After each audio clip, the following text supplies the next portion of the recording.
linisin. Sandok siguro maganda eh, pre. Ito yung makagawa ng pangalaman.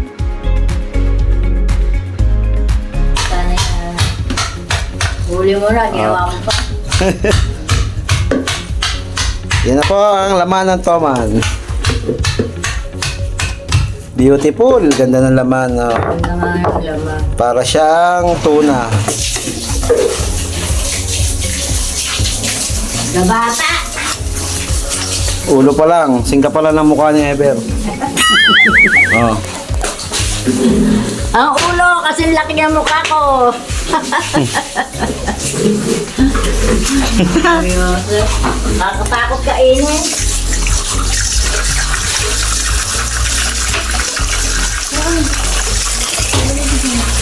Dami. Kaya na, kala mo, patay na isang baboy.